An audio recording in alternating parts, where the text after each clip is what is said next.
এই মুহূর্তে আমরা কয়েকটি দেশের রাজধানী সম্পর্কে জানব। প্রথমে আমরা জানব কোনটা, জাপান। কোনটা? জাপান। জাপানের রাজধানী টোকিও। কি? টোকিও। আচ্ছা, এবার জানবো আমরা চীন। চীনের রাজধানী বেজিং। বেজিং। তৃতীয়ত আমরা জানবো উত্তর কোরিয়া। গুপ্ত দেশ না, উত্তর কোরিয়া। উত্তর কোরিয়ার রাজধানী পিয়ং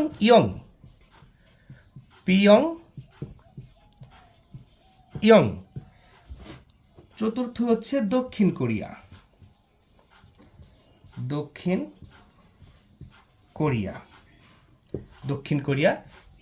কোরিয়ার রাজধানী কি?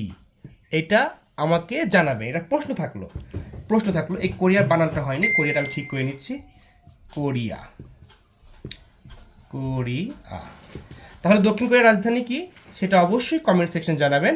আমি কেন এই দেশগুলোর রাজধানী জানালাম, কারণ দেখবেন যখন আপনার সামনে এরকম ঘিচিমিচি কোনো ভাষা আসবে, কোনটা জাপানি, কোনটা চীন, কোনটা উত্তর কোরিয়া, দক্ষিণ কোরিয়া, এই ভাষাগুলো আপনি বুঝবেনই না, সব একই রকম মনে হবে। সুতরাং এই দেশগুলোর ভাষা প্রায় কাছাকাছি, এবং এই জন্য আমি এগুলোর রাজধানী আপনাদের জানালাম।